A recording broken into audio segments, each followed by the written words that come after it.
नमस्कार, आप देख रहे हैं the review Hindi with PK. Christmas की खुशबू फिजाओं में घुल गई है। Christmas party, Santa Claus, church prayer और इसके साथ हॉलीवुड मूवी होम अलोन। जी हाँ, होम अलोन। ये कोई फिल्म नहीं, बचपन का वो कोना है जो कभी बड़ा नहीं होता। क्रिसमस आते ही टीवी ऑन करो, चाय का कप हाथ में लो और केविन के हाथों चोरों की धुलाई होते हुए देखो। दुनिया में शायद ही कोई घर होगा जहां क्रिसमस के समय ये फिल्म ना देखी जाती हो। सच कहूं तो इस एक फिल्म के बिना क्रिसमस अधूरा सा लगता है। बीते एक दशक में मैं भी हर क्रिसमस पर यह फिल्म जरूर देखती हूँ। ऐसा लगता है जैसे ये क्रिसमस का एक जरूरी रिचुअल हो। कुछ फिल्में क्लासिक होती हैं, कुछ महान, लेकिन बहुत कम फिल्में होती हैं जो अमरता को प्राप्त करती हैं। उन्हीं में से एक है होम अलोन।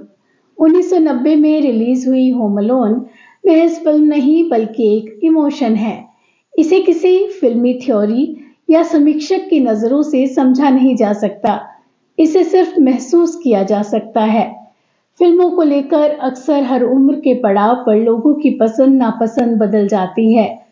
कुछ फिल्में नौजवानों को पसंद आती हैं तो कुछ बड़े बूढ़ों को, कुछ महिलाओं को ज्यादा भाती हैं, कुछ सिर्फ पुरुषों को।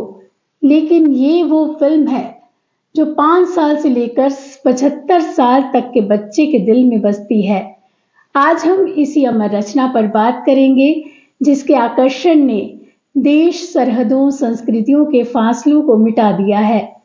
हालांकि होम अलोन पर बात करना जरा मुश्किल है, लेकिन मैं आज उन बातों पर चर्चा करूंगी जो इस फिल्म को सबसे अलग और विश्व सिनेमा में विशेष दर्जा दिलवाता है।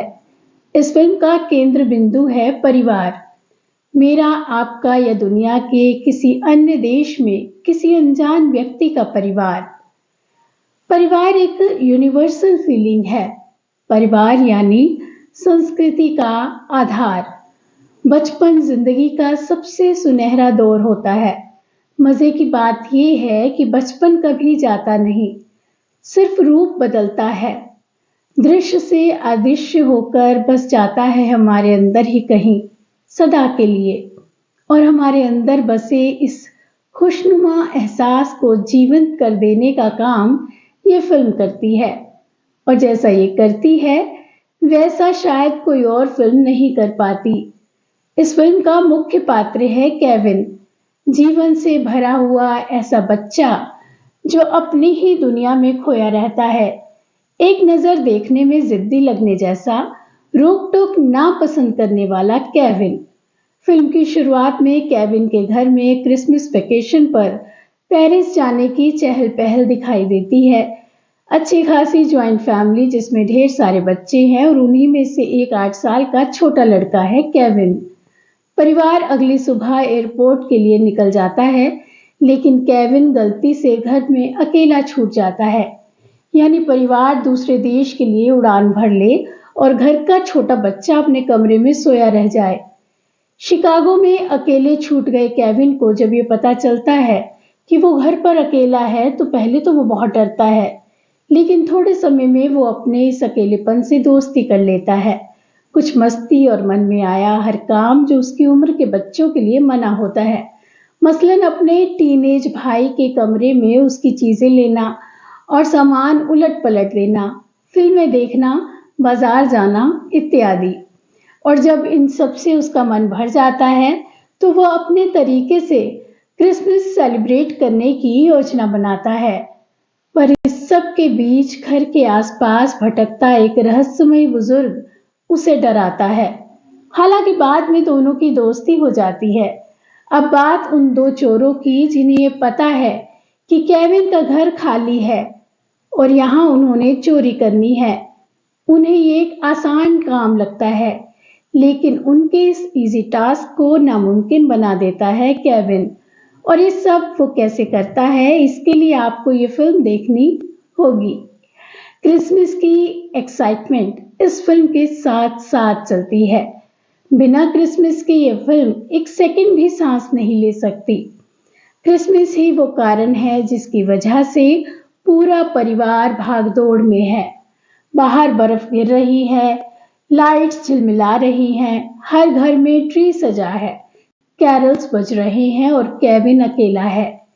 ये कंट्रास्ट इतना मार्मिक है कि दर्शकों का दिल छोटे केविन को देख पिघल जाता है। फिल्म के हर सीन में, हर फ्रेम में क्रिसमस है। केविन के आसपास का वातावरण ही ऐसा रचा गया है। पूरा शहर सिर्फ और सिर्फ क्रिसमस की तैयारियों में लगा है। होम अलोन में ईसाई धर्म के प्रतीकों और संदेशों को बहुत ही सौम्यता के साथ दिखाया गया है। मैं एक सीन का जिक्र करना चाहूंगी। केविन एक दुकान में टूथपेस्ट खरीदने जाता है। अचानक वहां वही रहस्यमय बूढ़ा शख्स आ जाता है जिससे केविन डरता है। उसे देखकर वह शॉप से भाग जाता है। शॉप में काम कर रहा एक लड़का उसे पकड़ने की कोशिश करता है। पुलिस भी केविन को चोर समझकर उसका पीछा करती है, लेकिन केविन बच निकलता है और यही उसका पहली बार चोरों से सामना होता है। दोनों चोर अपनी गाड़ी में बैठे होते हैं। केविन ने उनमें से एक को पहले देखा होता है। वे चोर को उसके गोल्डन दांत से पहचान लेता है। वही चोरों को भी उस पर शक हो जाता है। चोर केविन का पीछा करते हैं। केविन भागता हुआ सीधा चर्च के बाहर पहुंचता है, जहां जीसस के जन्म की झांकी सजी होती है। मैरी, जोसेफ, बच्चा यीशु, भेड़े और चरवाहे के पुतले।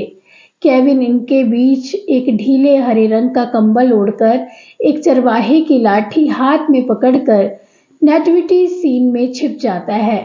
चोर वहां गाड़ी से पहुंचते हैं पर उसे नहीं देख पाते और वहीं से चले जाते हैं। यहीं पर केविन को चोरों से लड़ने की प्रेरणा मिलती है। फिल्म का म्यूजिक अद्भुत है। हॉलीवुड के सबसे महान संगीतकार जॉन विलियम्स ने इसे बनाया है। उन्होंने अपने करियर में कई शिखरों को छुआ है। स्टार वार, शिंडलर लिस्ट, जुरासिक पार्क की मेन थीम हो या ईटी की फ्लाइंग थीम, वो संगीत के जादूगर हैं। और होम अलोन में भी उन्होंने जादू ही किया है। फिल्म को 2 ऑस्कर नॉमिनेशन मिले थे, वो भी म्यूजिक कैटेगरी में। पहला बेस्ट ओरिजिनल स्कोर और दूसरा समवेयर इन माय मेमोरी गीत के लिए। Best original song nomination. Somewhere in my memory Christmas पर दुनिया भर में गूंजता है। ये इस त्योहार का अभिन्न अंग बन गया है। मेरी नजर में होम अलोन एक कला की दृष्टि से महान रचना है। इस फिल्म का अंतिम दृश्य जब केविन के घर वाले लौट आते हैं और वो उनसे मिलता है और बाहर बर्फ पड़ रही होती है। अचानक उसकी नजर खिड़की पर पड़ती है। केविन धीरे धीरे खिड़की की तरफ बढ़ता है। बाहर बर्फबारी के बीच उसके रहस्यमय बूढ़े दोस्त मार्ले और उसका परिवार सारे गिले शिकवे भूलकर फिर से एक हो जाते हैं।